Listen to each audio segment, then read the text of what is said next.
my God, I think we're back. We're back. Oh my God, I think we're back. Oh my God, we're back. You're black. I am black, and we're back. And I'm schwitzing here. Okay, listen, so guys, we know it's been a little bit of a break. We've had a lot of drama. We've had so much crazy studio shit. But, you know what happened? You know what happened? The Ukrainian president was going to hold up our studio time until we agreed to stop the investigation. It was so sad, and I kept saying to him, Mr. Mr.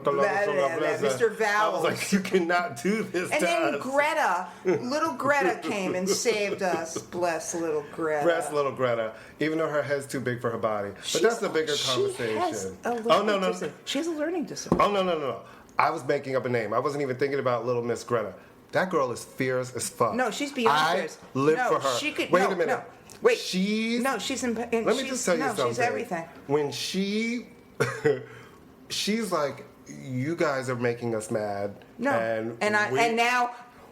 I make you disappear. And it's very much like we, the young people, are going to take Remember, over this is the world. country that gave us Pippi Longstocking, one of the greatest female heroines. No, she's not American. No, Pippi Longstocking is Swedish, you nut I was job. about to say... Jesus fucking Christ. Welcome to immaLetYouFinish, and here it is, kids. Dios Here it mío. is. But I do remember the song. Pippi, Pippi, No. Longstocking, if you say it right, is funny. Pippi, Pippi, I used to watch all those Pippi Longstocking. You know, it's funny that you sing, because aren't we talking about music today? Yeah, today, you listen. It's so funny. So I know we're sweating like whores in church.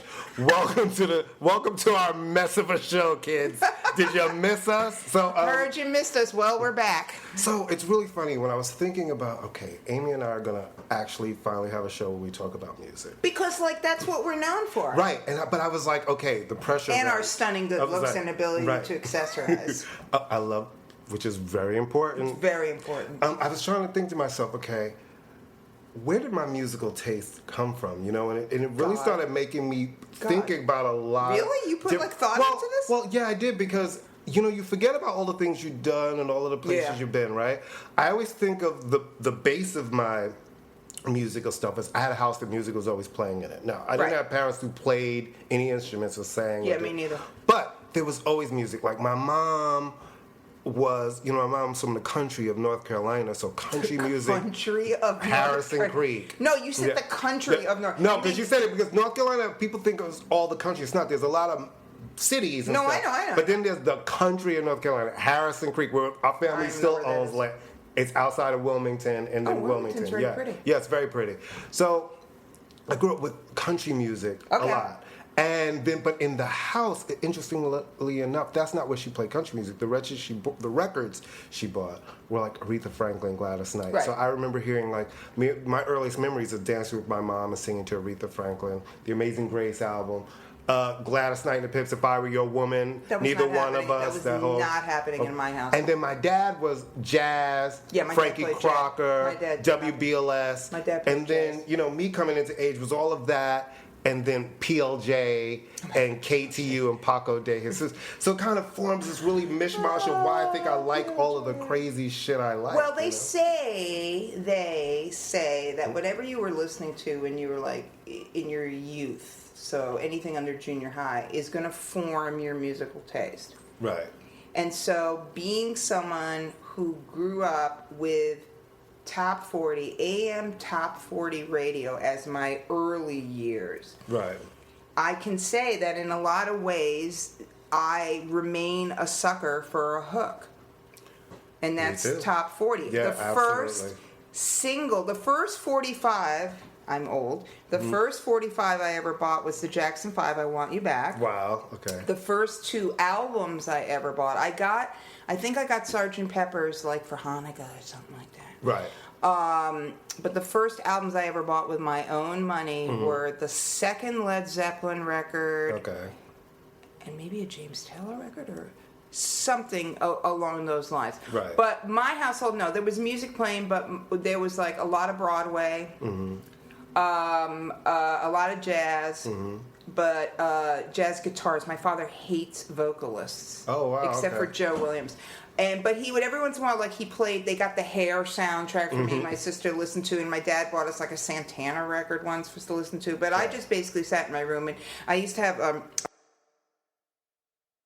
Anyway, so I used to just basically, I was always into music. I used to stand in front of my mirror with a hairbrush and pretend to sing. Okay. I used to get together with my little girlfriends and we'd make dance routines like I Want You Back, Right. Thin Line Between Love and Hate, very intricate. Yeah. 5-step, Ooh Child, very intricate. Right. I was hanging out with a lot of But then, how did you end black up? children. Yes, but you also then ended up in sort of like a punk band scene in San Francisco. And then your career, though, you ended up writing mostly about black music. No. But I started out when I moved to, blah, blah, blah, blah. I was one of those kids who sat there and read music magazines in the library. Right. I always say if I had read like 17, I probably would have gotten a much better boyfriend than I ended up with because I'd know how to do my hair and stuff like that. But I read music magazines in the library. I was really into music. And when I moved to San Francisco, I fell into the punk scene. And I sang in a punk band, and I was that's when I first started writing. But I always listened to everything. I mean, I always listened to Funkadelic. I always listened to R&B. I always listened to soul music. It was always there. And one could make the argument that there's not that thin a line between punk rock and hip-hop in a lot of ways. Well, it's kind of the same, especially the way it all started. It's the same sort of disruptor It's disruptor. Music, the only difference is that punks don't want any possessions and rappers want all the possessions. Basically. Yeah. But no, and my first, when I first started writing about music, I demurred from writing about hip hop because I was like, great, the world really doesn't need a white person writing about hip hop. Right. And I wasn't in the scene, and hip hop to me felt like something you had to like live it, breathe it, drink it, smoke it, fuck it, everything, you know. And I wasn't. I was just a fan. But I eventually just segued into. But I've written about everything. I mean, that's the thing. It always makes me laugh when I would get hired to do liner notes. I go, can I please do a white person? Right. Please. And then whenever they'd have me do a white person, it'd be Laura Nero. Oh, that doesn't really count. I love Laura Nero. Of course you do, but that's what I'm saying. Laura Nero. I really love that album she has with LaBelle. Oh, of course. That's the one I did the liner notes for. Gonna Take a Miracle. That's a great album. It's a great album. That's a great album. I know. You guys don't have that album? Oh, my God, I'm no. sure it's streaming. You need to listen to Laura Nero. Gonna Take a Miracle with LaBelle before they were LaBelle. Even. No, they were LaBelle. They were fully But they weren't LaBelle. like weird LaBelle. No, they were weird LaBelle when they made that record. Not that weird. Yeah, they were. They were weird LaBelle. Oh, but it was great. It's a great record. Anyway, so that's how, and music, it's just always been very, you can tell, it's funny, I'm not one of those people who has music on in the background. I always have music on. No, but not in the background. I don't listen to music to like soothe me. I listen to music to listen to music. Yeah, but see, I always have it on. No, I know. Whenever I call you, there's music on. It's like a soundtrack to my life. I feel like my life is a moving You should coin that phrase. I've never heard that before. Always. After 9/11, could you play music? I couldn't play anything for days after 9/11. I think that is why I had success doing the remixes, because I saw them almost like a movie. Oh, wow. So when I would go to put them together and hiring the DJs, I would almost describe it in colors and textures. Wow. Because I saw it differently. I was like, I want you to feel like this, and I want people, when they're on the dance floor, to have this moment at this exact moment at this point in the song, and I need it. Yeah, well, that's what a great DJ. They're orchestrating. They're like cultivating and orchestrating when you're going to come up, when you're going to come down, and stuff like textures. That. Which brings us to albums, right? So the album is really important. We have to explain to people what an album is. Anyone under the age of 30. Oh no, the kids are listening to vinyl again, aren't they? Yeah, which is kind of, I think. I was trying to figure out what's the direction. What do we talk about in music? There's so much. We can go back. We can go present. Let's go present. And then I saw this interview with Sheryl Crow recently, where she just put out this album Threads. She has a lot of. It's her with a lot of different artists. And that's the sign of desperation when they do that. And she keeps. Sorry. I hate you so much. No, I love Sheryl Crow. I know, but it's the Clive Davis thing. You take somebody, and it's like, I know, I'll put him in the studio with everybody but short of the guy that's delivering coffee. Well, it's all her friends. But she's just saying that she's not retiring, but this is the last album she's going to do. So what's she going to do? Tap dance? Well, no. She said, I'm not quitting. She went out with Lance Armstrong. I don't understand that, because she seems like a super nice person. That's a different show. Yeah, that one has always been a head scratcher. She seems like the super nice person. So it made me, think when she was saying, this is the last album I'm going to put out, what I will do is I'm going to make like singles. That's the way people consume their music. And I thought, as an artist, I always find it interesting when an artist makes that stand up. This is my last tour.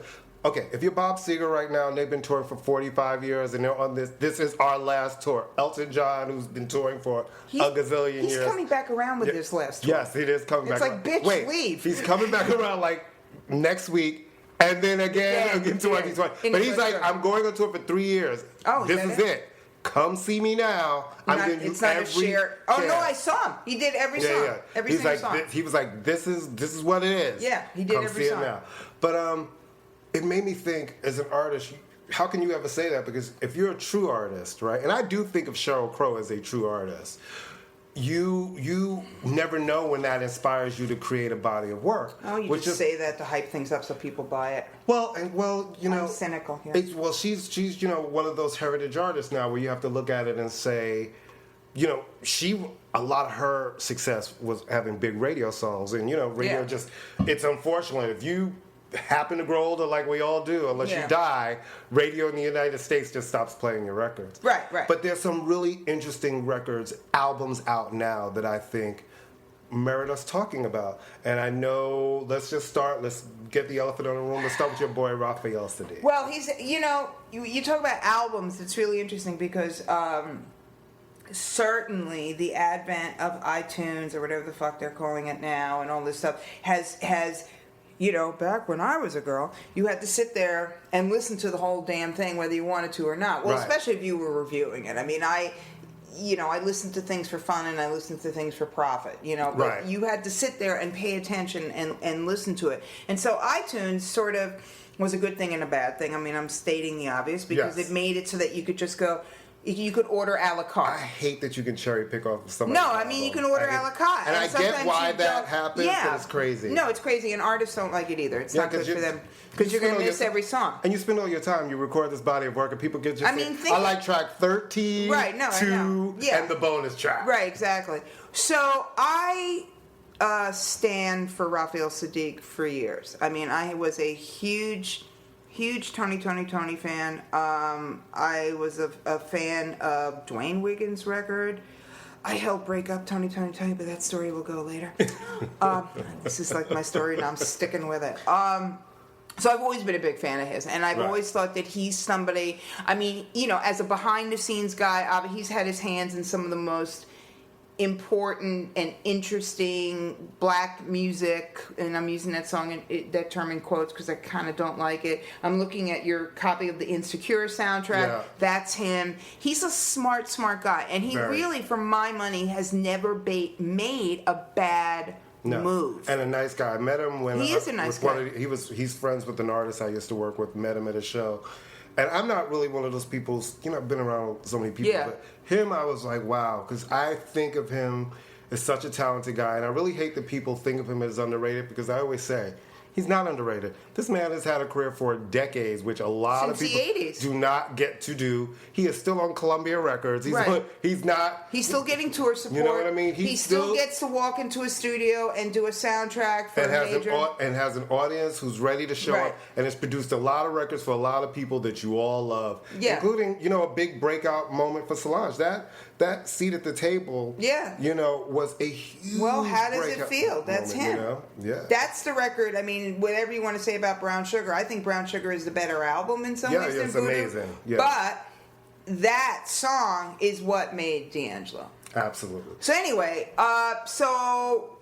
again, he's someone that I loved. Stone Rolling, that came out a couple of years ago. I saw him live. I mean, he just puts on a flawless show. He puts on the type of show of somebody who is a performer, who's not just up there singing the fucking song. He has choreography. He has a look for the band. So you just came from seeing the show and in this new record, Jimmy Lee, which I think is a great record. All right, let me say what I want. Here's the thing. We were talking about album. Yeah. This is a cohesive album. This is sequence. You cannot, even though I am playing the same two songs over and over and over again, which is The World is Drunk and King's Fall. But that happens when you first get an album. You have the moment of playing the album incomplete. Then you have the songs that you love that really get you in your place that you start going to, and having that moment. But this is a cohesive record, and I mean the word concept record has been overused and thrown around, but this is a concept record, and I would say in a lot of ways it is his There's a Riot Going On. It is his What's Going On, in that it's taking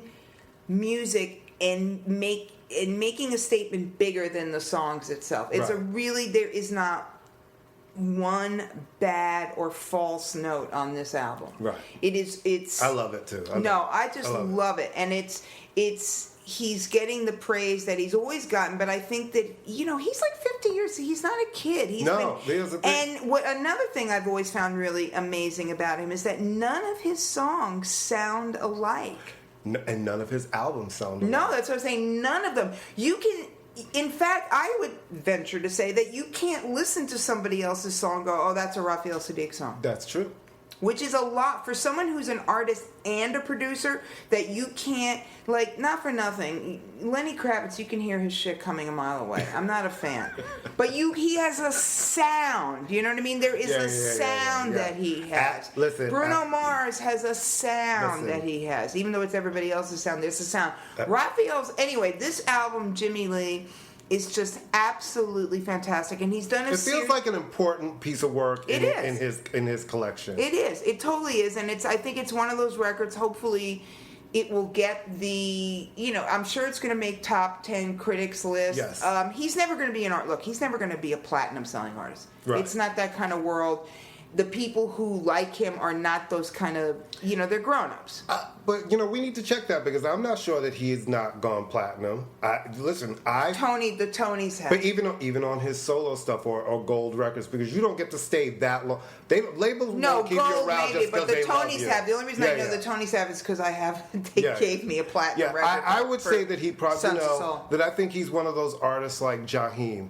Jaheim was on Atlantic. I don't know if Jaheim is still on Atlantic, but Jaheim has been on Atlantic or was for a lot of years. And he goes gold, under the radar. Consistent. Gerald Levert was like that. Had his audience. Was like that. Had the people who showed up every record, showed up to every show, and that's how you have a long career. And he'll be playing King's Theater or whatever. You know what I'm saying? And doing his thing. No, he just had no persona. But anyway, Jimmy Lee to me is just as good as it gets. I mean, it's just an album reeking of integrity and songcraft and soul.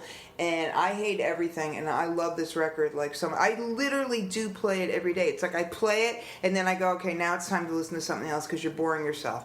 And so that's like my record that I'm losing my mind over. And I know the other record that I'm sort of losing.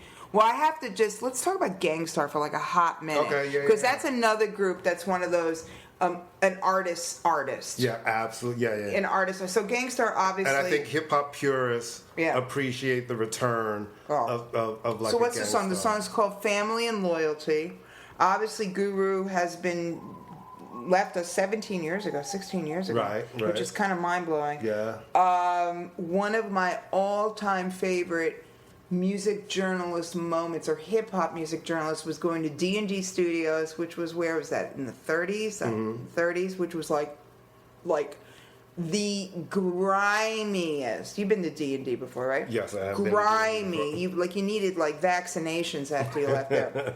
But that was Premier's sort of spot. And interviewing sometimes that's where it all comes out. That's where the best shit comes out from. Totally. I mean, and just interviewing them, because they didn't do a lot of press. They were not big on press. Guru was moody, and I'm not saying anything off, out of turn, but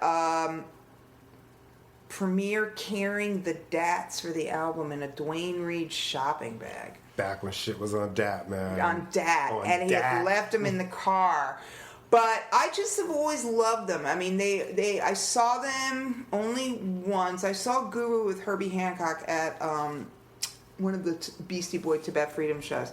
But I just always loved him. I did liner notes for one of the Jazz Mataz records where he was ahead of the curve on that. Oh, listen.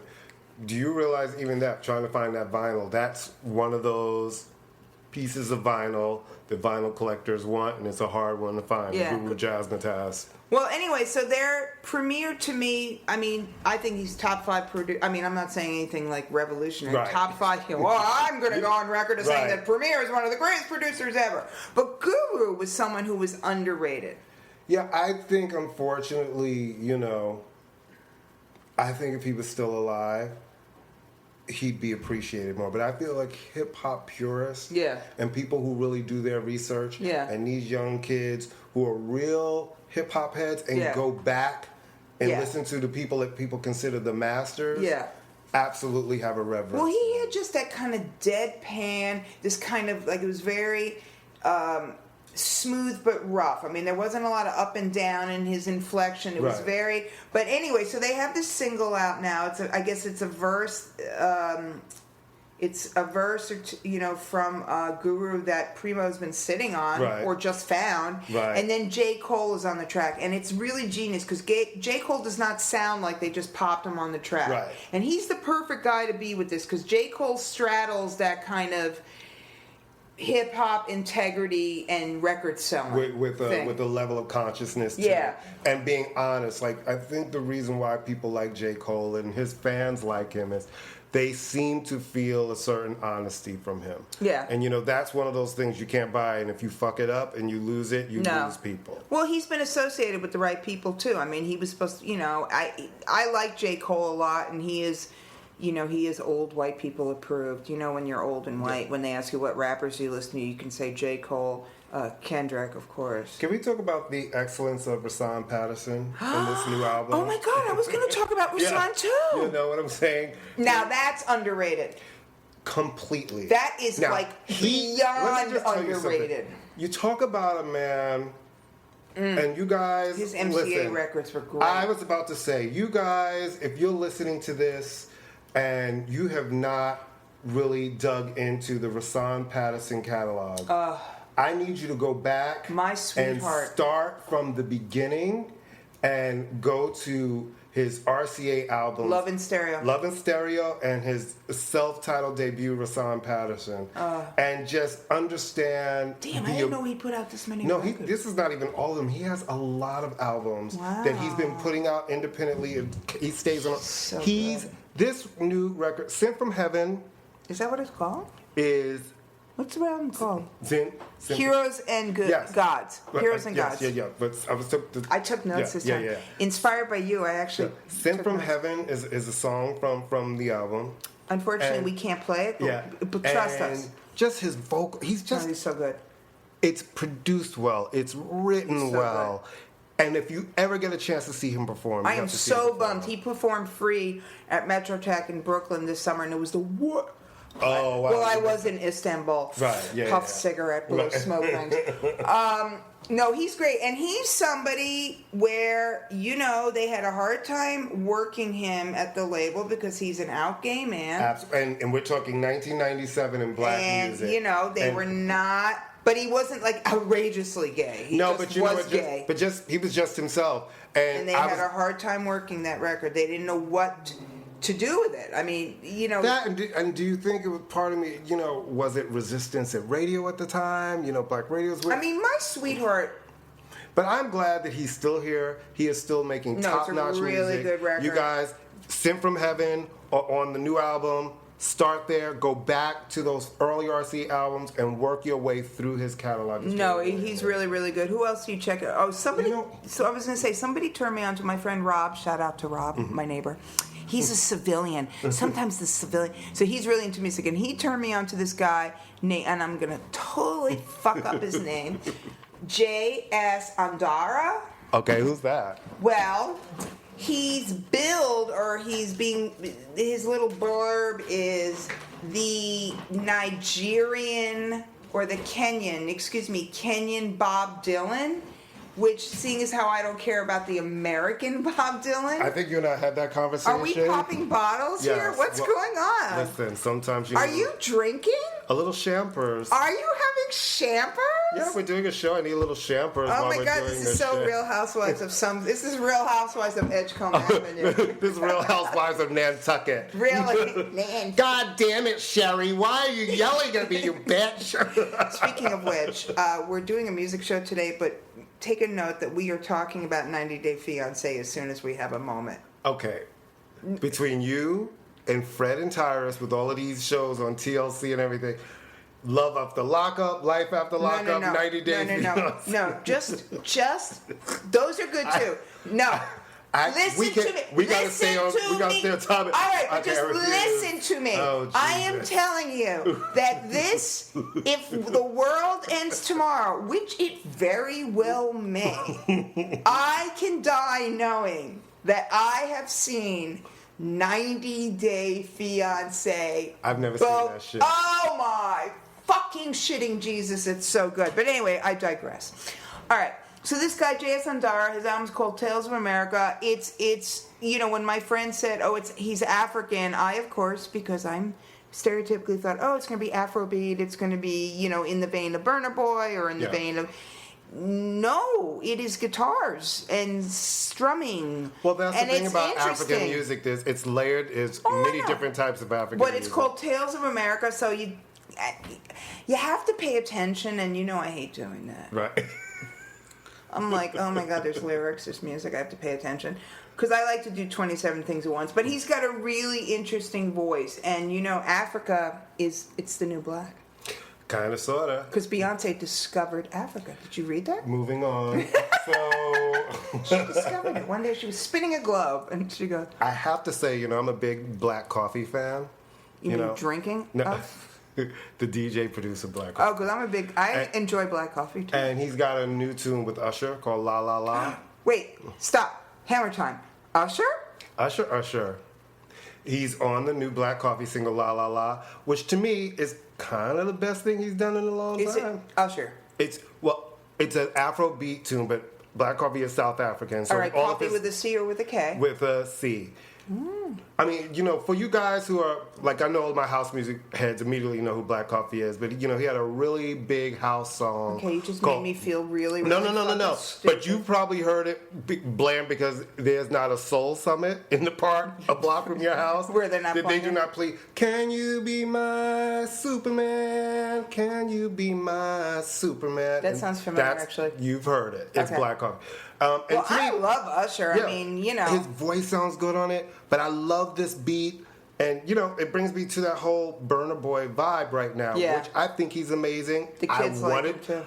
The kids really like him. And that's my good. nieces and nephews, my cousins, speaking to all of the kids around. The kids like him. Even uptown, they're like, play it on Burna Boy. And, the thing that but you're really among the people, aren't you? Well, the thing, because I'm, living uptown, all of these kids walk around with Bluetooth speakers now to play their music just out loud. Isn't that crazy? And I love that shit. I love it. They're playing something they're good. But I just love the vibe, because I thought for a while that everything that I was hearing was a lot of trap shit. So I thought, okay, that's what they're hearing.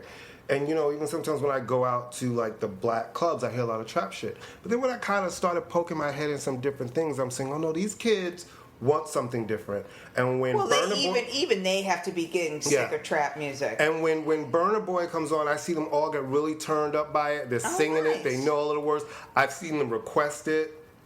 Well, the thing that Burna Boy has going for him, other than a lot of things, as opposed to other African artists, and it really is ridiculous because Africa is this enormous freaking continent, and to say African music is like saying American music. Which American music? Right. Motown, Stax, country, but we're America, so we lump everything together. Right. But he sings in English, Burna Boy. That's helpful. Yeah. Because Youssou N'Dour, obviously one of the most brilliant singers ever, but it's if you're trying to get the kids, and also Youssou's music is very difficult to dance to. But Youssou also does have worldwide fame. Oh no, of course. And he's like Angelique Kidjo. They're on a different level of world music. But and the Miriam Makebas, that's a whole different. No, but I'm saying if you want to get the kids.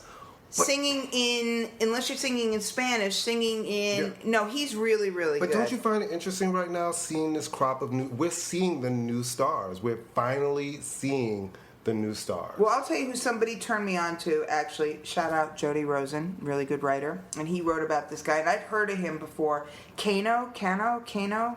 K-A-N-O. I feel like I've heard of Kano. He's one of these grime artists. Yeah. Grime is something that, like the Kinks and it just doesn't translate into the United States. We've never. Skepta does, and to a certain extent. To a certain extent. It's hard for us. I mean, grime, and Dave is coming here now to do a tour. I mean, grime is to England what trap is to United States, except grime is actually trying to talk about something, whereas trap is just whatever. But Kano's been around for a while. I'm totally mispronouncing his name. The record is called Hoodies All Summer. I really don't understand a word he's saying because he's singing in English. Right. English from England. And it is honestly, when I went to London this summer, my friend's kid is really into Stormzy, and who's like basically a pop star at this point. I mean, he played Glastonbury. He's huge. He's got the #1 record with Ed Sheeran for the last 4 weeks. Yeah, in the he's UK. massive. He's huge right now. But that's a sound. Grime is a kid's music. But hip hop's a kid's music, right? These days, even more. So, but I'm saying that you don't have yet a generation of people who grew up with grime the way you do in the United States. You do though. Grime has been around since So Solid Crew in the '90s, and Dizzy Rascal. Who's now in his 50s? Who was the first grime artist to win the Mercury Prize? And Dave just won the Mercury Prize. Remember Lady Sovereign? Oh, and all. I interviewed all of her. it. You know what I'm saying? It's like. So it brings me to also the UK has been popular with music. The new Georgia Smith single is "Be Honest." It's her featuring Burna Boy, and it's great. I have to listen to that. I like her. I'm loving these voices, man. There's a lot of good voices. I decided I'm only going to listen to singers with one name now. And I know you like Halsey, and I wasn't going to bring her up yet. I was going to save it. I was going to say something. I was going to say I like this chick Mahalia. I'm going to save Halsey because I know it kind of causes listen. I know she's like your Jennifer. Oh, you must be dying, by the way, Jennifer Lopez getting all this press for that movie. Relentless.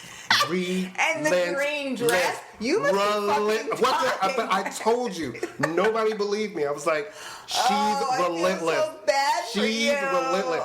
She does not care. She's you're like, gonna be in a corner crying. Baby, I'm telling you. Go away. You're gonna go into a car dealership looking for a car. She's gonna come out in the front singing "Waiting for Tonight," talking about we've got cars. She's relentless. Oh, there's nothing wrong with that. You leave Jennifer alone. I'm trying, but I can't. Because every time I turn on anything, there she is. No, I like this chick.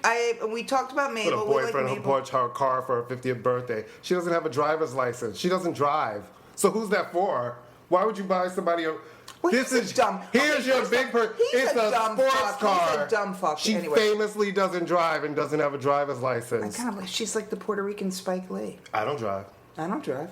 I'm in New York. When people say that, I'm like, yeah, I'm proud. That's real New York shit. I don't drive. I should get a license though, in case I need to run away from myself. I always say that sometimes, but then I'm like, oh, look, pizza. And then all of a sudden I'm distracted. Oh, look, pizza. Anyway, yeah. All right, ruminate on that. So who else did I write down? Oh, okay, British chicks. This is who I'm loving right now, and I've liked her for a lot, but I think now I'm just loving. Mm-hmm. Charlie XCX.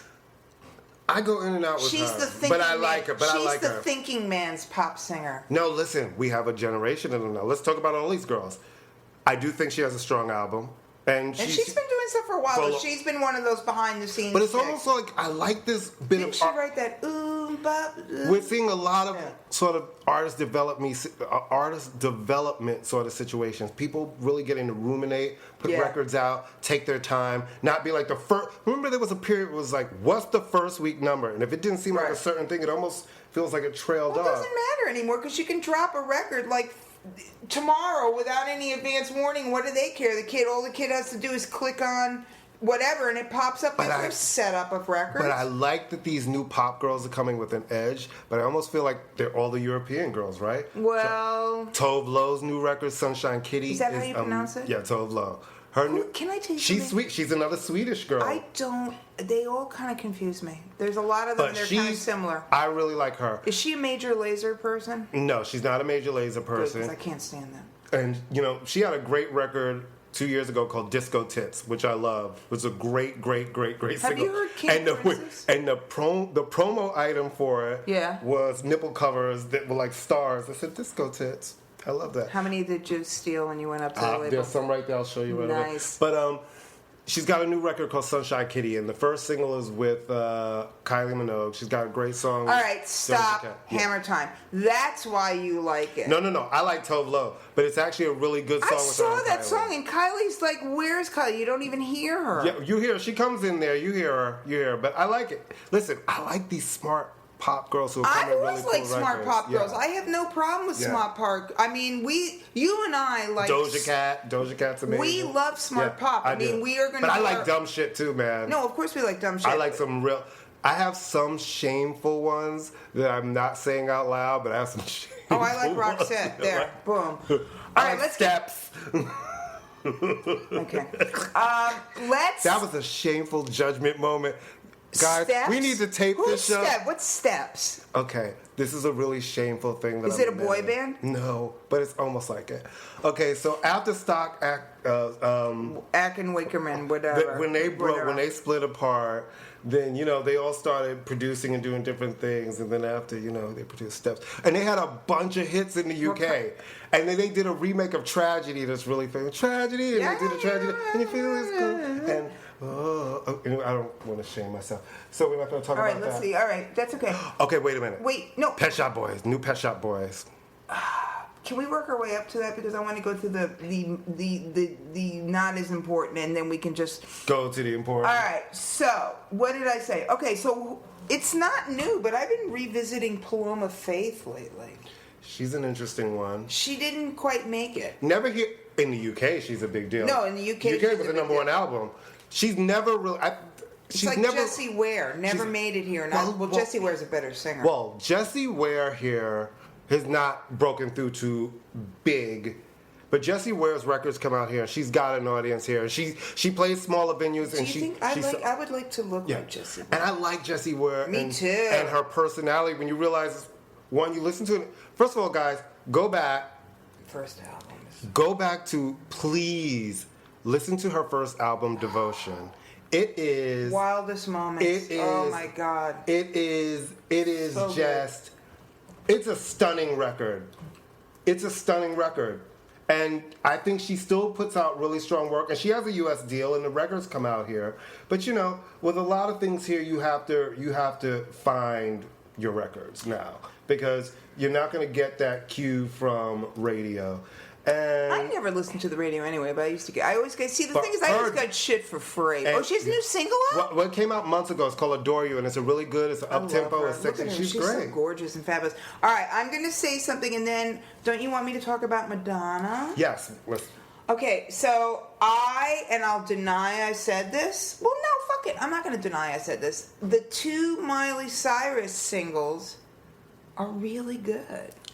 I have no problem with Miley. She's a great singer. I just wish she'd pick a persona and stick with it. I can't take I'm in the field with a corn husk in my mouth wearing muslin, and then I'm a dominatrix making out with chicks. Pick a lane, pick a lane, Miley. But what is the name of the song? Mother's Daughter and Slide Away. Slide Away about the sad dissolution of her marriage to that other Hemsworth brother. Yeah, the sad dissolution where... And she broke up with the chick already. I think you're... Oh, did she? Yeah, I just read that too. It's like you're making good music, but you're overshadowed. Like, this is where, but Miley, I think I said this to you before when I said the issue with her is she's a rich kid who made music. When she decides to come back and really be serious about it, her music won't be overshadowed by everything else that's going on. Yeah, she's too much. She's sometimes a little kind of like, we see you. Oh, fun fact. I did not know this, but I learned this last week when I went to my Rock and Roll Hall of Fame nominating committee meeting, of which I am not allowed to say anything other than that, but once the nominations come out, we can talk about it. Right. But I will say somebody I nominated made it onto the ballot. And good. But, okay, did you know that the sample, or one of the samples on Old Town Road, is a 9 Inch Nails sample? I had no idea. Me neither. I wouldn't know 9 Inch Nails song if it fucking bit me on the ass. Do you want to know the God's honest truth? Please. I've heard the song in the background. What, 9 Inch Nails or No, Old Town Road? I've never clicked on the video for Old Town Road. And there's 7 of videos. I have 46 remixes that have come into my box. Do you have the Jennifer Lopez remix? I feel like that's coming, and she's gonna be like, and she's on the cover in the dress with a cowboy hat, talking about, I want to find the road. No, let me not do that today. Riding a horse instead of a car because she can't drive. Like when she did Jenny from the Block in Beverly Hills. I'm like, what block, bitch? The one that fucking Rodeo. It's like that's not the block. I know. Anyway, but I'm really happy for this young man. I'm happy for his success. And I'm glad that Panini, the follow-up single, has just hit the top 10 this week. So I'm happy for that, so that he's not a one-hit wonder. It's not for me. No, it's not meant And for even though I like dumb songs and I like catchy little tunes like that, for some reason that did not hit me the way it hit everyone. Well, I think the thing that made that song was the controversy. The whole Billboard, is it country, is it rap? Right. And I think so that sort of piqued the interest of people who were kind of taking sides. Right. Then the fact that he came out, which is significant I for love that. any artist, though not for nothing, that wasn't a big shocker. Right. I mean, did I tell you I had a student who thought that the song was about having sex with a horse in a hotel room? You did tell. I believe that children are the future. I was like, I can't even go there with you. All right, so that's kind of like, I mean, the end of August was sort of like Black Christmas because you had the Jadena record, you had the Rhapsody record, which is really good. You had the Little Brother record. You also had, listen, this Brittany Howard record. Oh, I thought you were going to say Britney Spears. No, this Brittany. Oh, Brittany Howard, yeah. This Brittany Howard record is really interesting. I'm still digesting it. I'm listening to it. The Emily Sandé. Guys. She has a new record out? Yes. Why doesn't anybody tell me these things? That's your job to tell me these things. You mean the record that I sent you? Oh, yeah. You need to help me. You know what you need to do? You mean the record that you actually have? Oh, yeah. You need to help me. And then I you need were to like, get a new hard drive. wait. And then you were like, this is a third album? Yeah. She had a second? I'm like, oh, girl. Well, see, let me tell you something. I got really spoiled. For years and years and years, I Real would Life by sit Emily there. Sandé. You guys need to check it out. For years and years, I would sit there and things would show up in the mail. Right. And then they stopped sending But I me music. send you stuff weekly. No, you do. But the problem is, okay, listen, and I am eternally grateful because you have resurrected. Right. You have brought me alive. You've made a woman out of me again. Oh, whatever. Man. Yeah, I feel like a woman. I can't stand her. But anyway, listen. How can you not stand Shania Twain? Well, she's Canadian, so I guess I do like her. I do like her because she's So is Canadian. motherfucking Celine. No, I like her because okay. she's Canadian. Oh my God, did you see Celine's new bob? Did you see Celine in Vanity Fair this month? No, She looks like 17 kinds of fucking crazy. And I'm loving it. I am into every moment of this new Celine. No, I First think of all, the husband dying and she's just like, whee! It's sad to say, but it was like the best thing to happen. No, the best we thing got that ever fashion happened to her. Celine. No. Crazy Celine. Crazy. We got batshit fucking crazy We got Celine. Celine on the cover of her new album looking fabulous. And crazy. And then she just launched her tour. She's got this new blonde bob She's amazing. situation. Because she's not an attractive woman. She's a handsome woman. She's a handsome. Come on. She's a handsome. It's like Sarah Jessica Parker. She's a handsome woman. But anyway, getting back to you have sent me lots of good music, but here's the problem. And seriously, I need to figure out because it eats up all the space. What are we doing? It eats up lots of space on my computer, and I can't download everything. That's true. All right, and Brittany Howard. Speaking of women who I have a hard time looking. Well, I want to, I'm getting into this record. It's really interesting. I started listening. I like the artistry of this record. Explain who she is for those people. The lead singer of the Alabama Shakes. Not only the lead singer, the only reason the band exists. And then, 2015, they had the big breakthrough. They won the 3 Grammys. And then she was like, for my next act, a solo record. Yeah, imagine if you're in the Pretenders, okay? And the woman that writes all the songs and is basically the focal point, and you score all these critical acclaim, and then you go, pause, I'll be right back. Right. I'm going to do a record that sounds nothing like what made us famous. Mm-hmm. You guys just sit there. It's like BTS going on a break. I'm like, girls, I know y'all are waiting for them to come back. Boy bands don't come back. And by the time they come back, you guys will be over it because the love affair always passes on to a new group, Yes.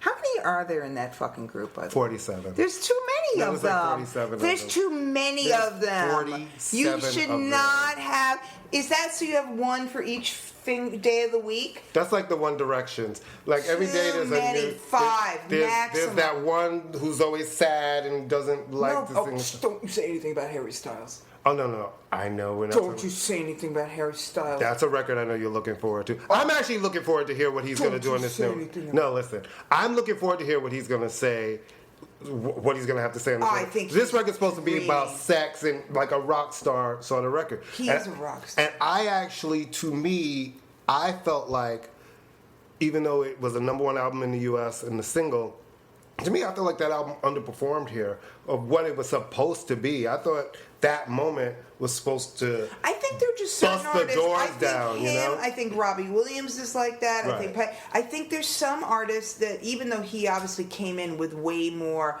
clout than Robbie Williams did, because Take That never meant anything here, really. No. Their breakup song meant something. Yeah. But there are some acts that are just too English, and we don't... There's an Englishness that we sometimes don't get. But that goes bigger. You have the girls, and those girls love him, and they still love him. All those dates, his concert dates sold out in 0.2 seconds. No, I love him so so much. I do think just the way radio works in the U.S. He's a midget in bell bottoms. Yeah, but they still love him. No, he's adorable. Yeah. He's adorable, and he's got that little smirky. Anyway, get back to Britney, and then we'll finish it up. With our favorite band I think I would love to hear what our listeners think. On this record, I'm still digesting it. I think her voice is really interesting, and it's not. I don't take it off when I put it on. It's not what I thought it was going to be. I had no expectation. I thought it was going to be like a bluesy record because that's kind of her. But I love that. If you're going to do a solo record, don't sound like your group. It's a kind of weird record. My issue with her, don't say that out loud. I know it is. You can't say that out loud. That you can't say out loud. You cannot say. Some shit should not be said out loud. It's my same issue I have with the third Haim singer. Okay. The blonde. I just can't take that much facial expression when someone is singing. And speaking of facial expressions, I saw Madonna last. Yes, you did. My shows got moved to the end of the run. I was supposed to go to the opening show. Okay, newsflash. She goes on at 11:15. Right. I had to take a nap. At 8 o'clock. Do you know what a nap when you're 60 years old at 8 o'clock is? Going to bed. That's not a nap. Right. I literally could have, if I'd put a little more effort into it, I could have stayed asleep. Though I'm very proud of myself, Courtney, because the next day, after coming home at 1:45 and going to sleep around 1:15, I got up and I went to work and I was exhausted, but I didn't take a nap that day. So kudos to me. So tell me about the show. What did you think? Well, I'd never seen her before, which is astounding. Right. I don't know how the fuck I managed to not see her. Yeah, I don't know how you've never seen her. I mean, it's astounding to me. Well, I mean, the 10:45 thing is ridiculous. And I did have really great seats, obviously, because they were press seats, and so yay for that. She's playing at BAM, she's doing this whole tour, which are theaters. She's doing small venues. I'm going October 12th. Yeah, that's her last night. Yes, her last night. Maybe she'll go on at 11:30. Right. Whee! It's so she walks out and you're kind of like, oh my god, it's Madonna. Right. Shit, there's Madonna. Right. Now, I'm hot and cold on Madonna. I do like a lot of her music, but some of her Madonna-isms over the years have sort of driven me nuts. Which I think is the reason why the people have a reaction that they have to her to this day. I say that all the time. It's like, you can diminish your legacy. People always don't think you can. And I think the antics have made people not really look... And I don't mind antics. I don't mind the craziness. But there have been some shit that I've watched and I'm like, you're fucking Madonna and that's beneath you. And the young Madonna would look at this chick doing this and would be reading her. Well, it's also just sort of like, it's funny because she talks to the audience and says these things, and some of it is a little too much in terms of okay, we're now calling on 11:45, let's go. But then when you read that she said the exact same thing on the Thursday that she did on the opening night, it's like, eh. And she does fancy herself. I mean, she has done some great things for LGBTQ community. She's done a lot of great, but she does fancy herself way more of a revolutionary than she actually is. But let me just say this and also. her children are on stage with her. At 11:15 at night, Courtney, and I called you the next day. This is how you know. How do you know you're old? You know you're old when there are small children on stage, and I'm like, why are these kids up there? Shouldn't they be home? And let me just say this. I've worked with a lot of different artists that seem to have very genuine situations on stage. But it's scripted. It's a part of the show. They know what they're going to say. I know. Because it gets the reaction. I know, but you would think, especially since one of her motivations behind doing this tour, and I will say, I was not a huge fan of the Madam X album, but after seeing this show, there is no other way she could have done that album like this, because it is not a big album. Right. It's a smaller album. So she had to do it like this, and it is a gorgeous show. I mean, she put all her money into it, right? And it's beautiful. And look, it's good. It's Madonna. Look, is she the greatest singer of our time? No, she is not. Meanwhile, I went to see Mary and Nas, and it was a full turn up. Who? Mary and Nas.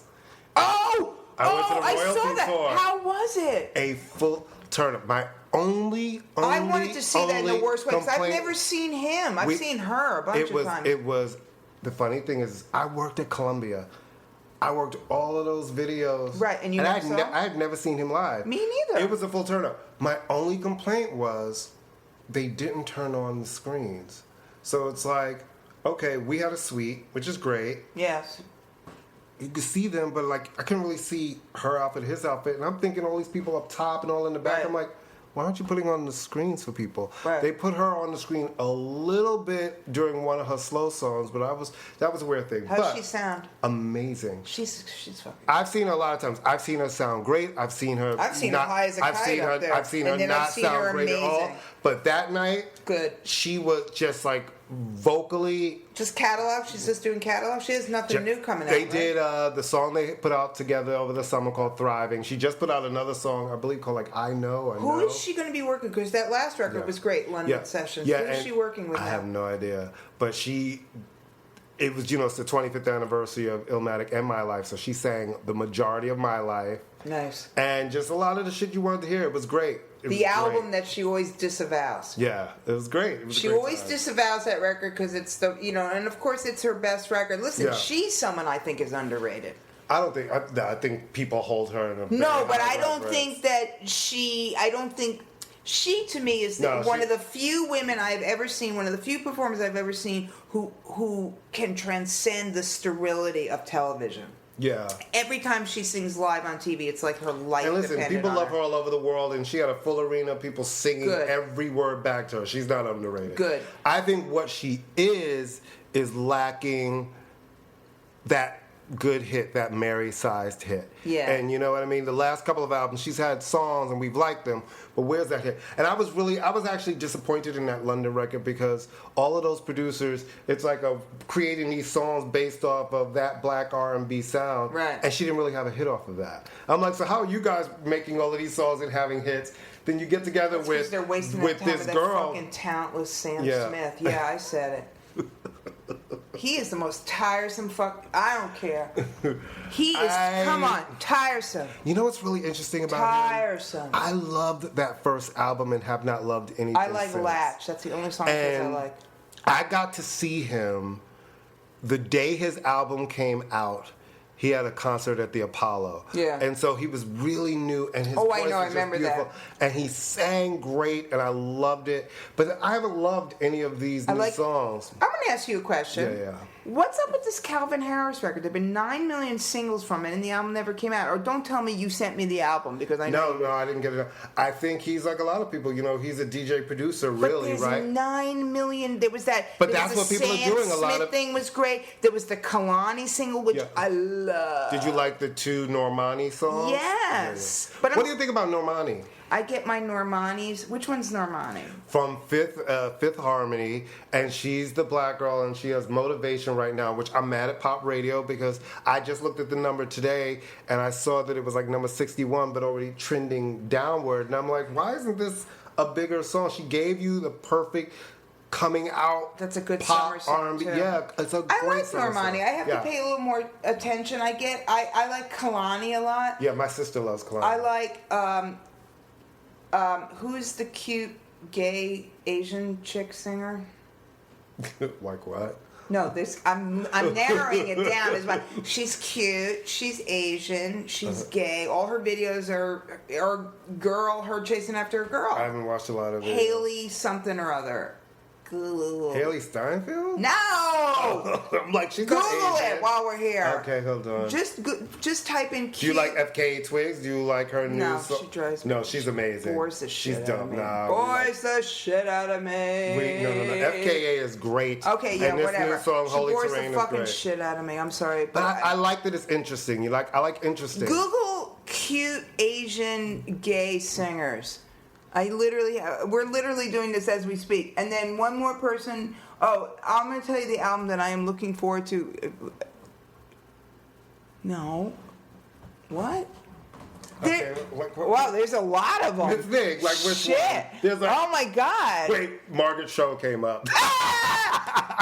Haley Kakuni, or I don't know. We'll find out. yeah, She's okay, I cute. don't know what that is. Okay. She's cute, and all her videos. She's very pro. What about Kim Petras? Do you like Kim Petras? No idea who she is. I will send you her album. And Please do. She's got this album, Icy, and she's got great songs. And she's a young trans woman. Really good though, and Have you kind heard of King she's Princess? bubbling under. Oh, I have heard of this chick. Bubbling under the way Lizzo was bubbling under with a lot of singles, and now there's an album, and it's growing. It's that word of mouth. It's the fans. Okay, so going here's out on my the road. question: Is Lizzo made it okay for girls to look like her, or is she just like the one, and then everybody's going to go back to being judgy? Well, we'll see, right? Right. We'll see. She's in town now. The first show was last night. The next show's tomorrow night. Right. But Lizzo has been out. Lizzo has the talent. Yeah. Two, Lizzo's been making songs for a couple of years, and that's another one. Artist development, being out there, put your songs out there, building an audience, doing shows at every little club, every little everything. You know what I mean? And the important thing about Lizzo is that she's made Azealia Banks mad, and that's just like shooting fish in a barrel. Right. Because that bitch is fucking nuts. She's a lunatic. Lunatic. Okay, here's what I'm looking forward to, and it's a white person, but I really worship. Nick Cave has a new record coming out next week. Nick Cave. Double album. And if you kids are...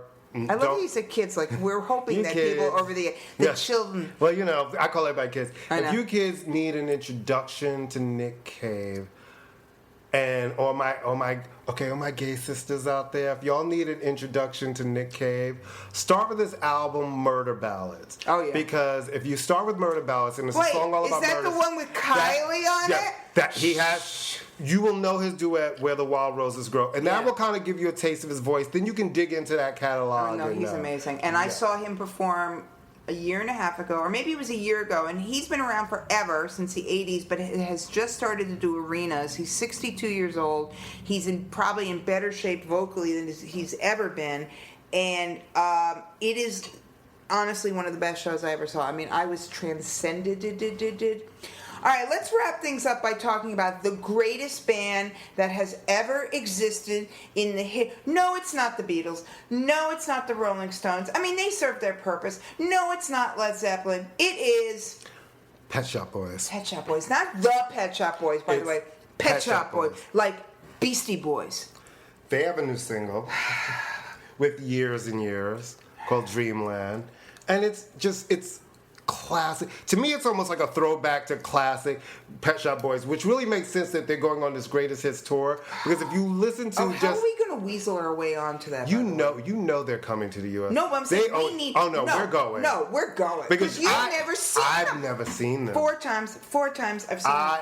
I love them and have never seen them. And they're they are seriously one of the best live acts I have ever seen. And to me, as a person who's, dance music, really, I love pop, I love dance, I like music that just makes me, listen, I like everything, but there's something about a good dance pop band, and the Pet Shop Boys have worked with all of the best dance producers. They've always been out front in that Smart, funny, political. All right, can I tell you my Pet Shop Boys story? Yes. It's the greatest story ever. Okay, the year... What time is it? Do we have time? Yes. Yeah, we do. Okay, the year was whatever. I don't even remember what it was. It was the year that the record they did where they went to Brazil, the single bilingual.